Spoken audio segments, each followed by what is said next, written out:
This is FE Peer Review. The date is March the 23rd, 2025. Bobby Shafto gives us a beautiful view of curved water. Bobby Shafto put up a video a few days ago of a ship coming into Tacoma Sound here. He had his location set up at a place called Dickman Mill Park.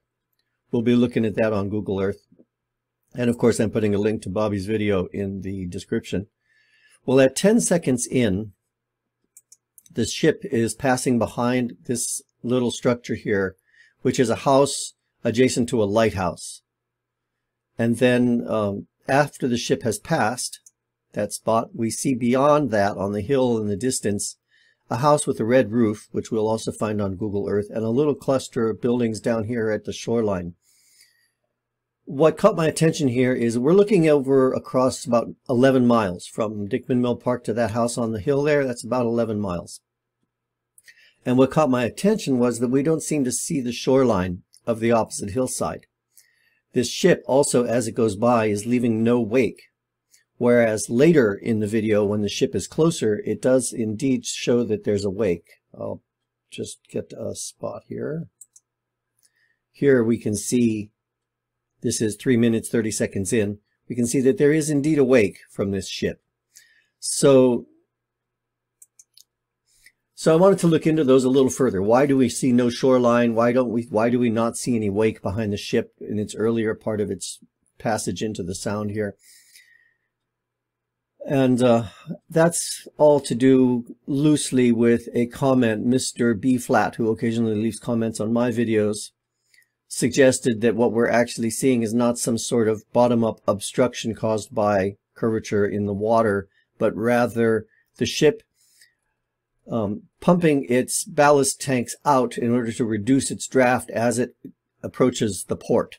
B Flat says that we can see the water being pumped out. Now, I looked over the first minute of video a few times, and I couldn't see any sign of water being pumped out of the ship. B Flat says it's easy to see. I left him a response just saying I watched the first 60 seconds a few times, failed to see ballast being emptied. Can you please suggest a timestamp and where I should be looking?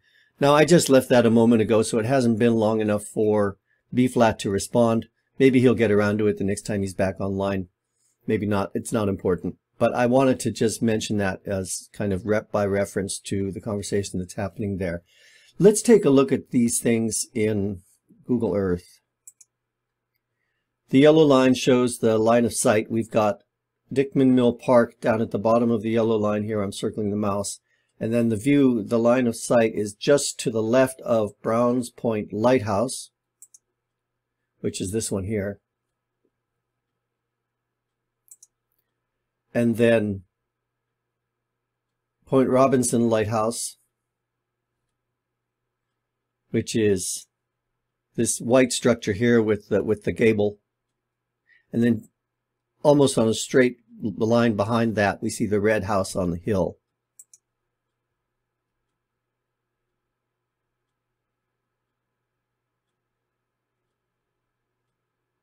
That's this cluster of buildings right up here.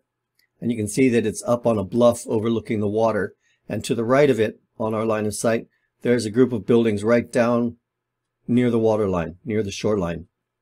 Now the buildings on the right side here seem to have some very distinctive gable roofs that we would normally be able to see very clearly if, but due to their geometry, due to their sharp shapes.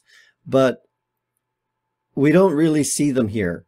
Now, there is a bit fuzzy in this part of the image, but that's right where they should be. However, we do see the house next to them. There's a simpler roof line. It's a single-story house with a simpler roof line. We see the light gray is the roof, and then we can see a bit of wall below that, separating it from the water line. That would be this house right here. Simple shaped roof line, single story. And what I see here is that from looking at the, let me adjust this a little bit.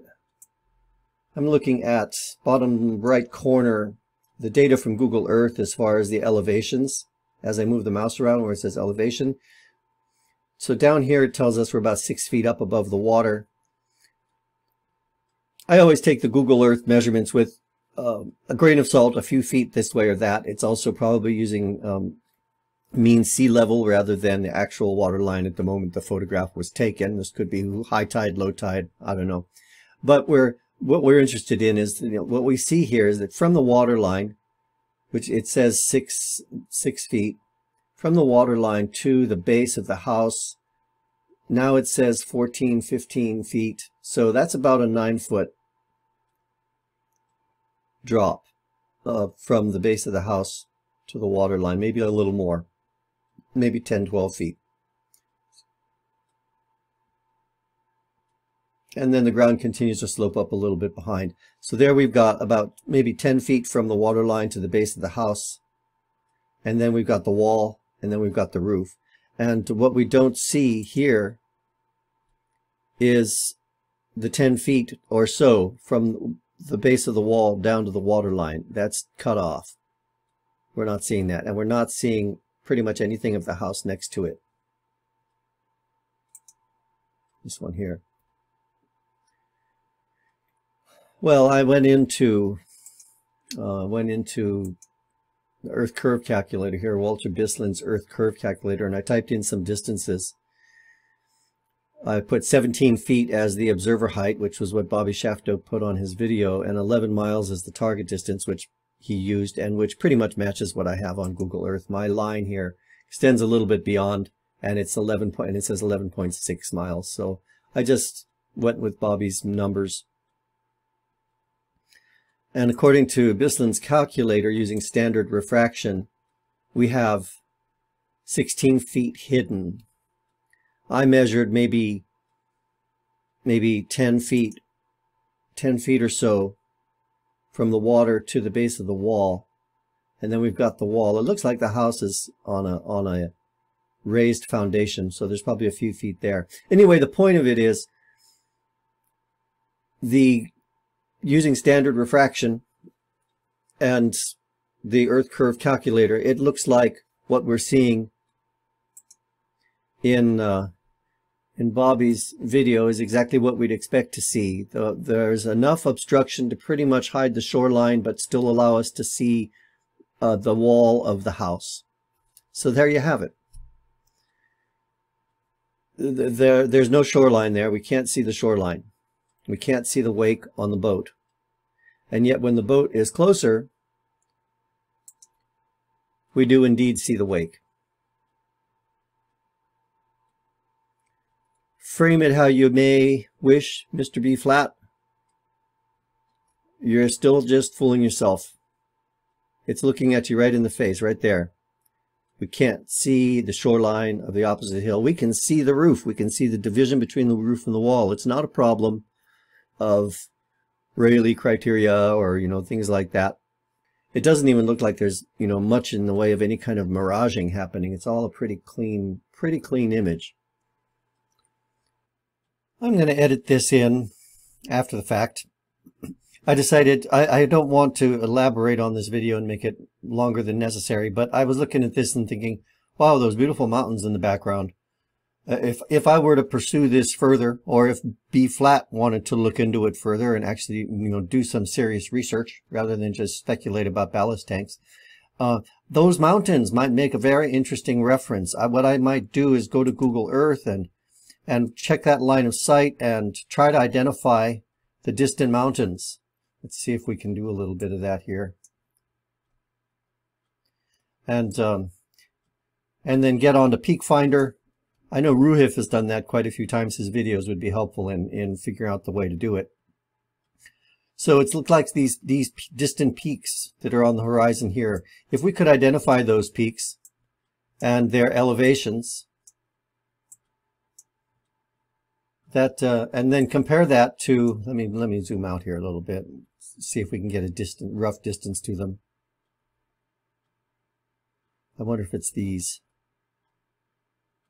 Might be this stuff here. We'll just do a quick rough distance here.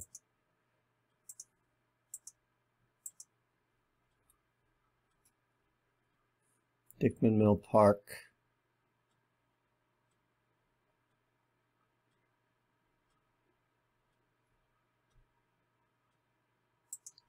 So those are 127 miles away. 127 miles away, these mountains. We can get the elevations of the peaks off Google Earth. We could use Peak Finder, and we could determine what we should be seeing in terms of the amount of mountains visible behind this ridge here, if the Earth were flat or if the Earth were curved. Pretty much routine kind of a observation and analysis to make. So, Mr. B Flat, if you feel like contributing to the discussion in a more productive way, that might be something you could look into. Like I said, I'm not going to take the time to do it myself right now. I've already brought attention to the video and other issues in it that are problematic for a flat Earth. So that's enough. Done my job for today. Time to do some other things. Well, do with that what you wish. I just wanted to share this little observation with you. It's been a while since I've taken a look at a long distance observation, and it seems that things haven't changed. Have a great day, everybody. You all take care. Bye-bye.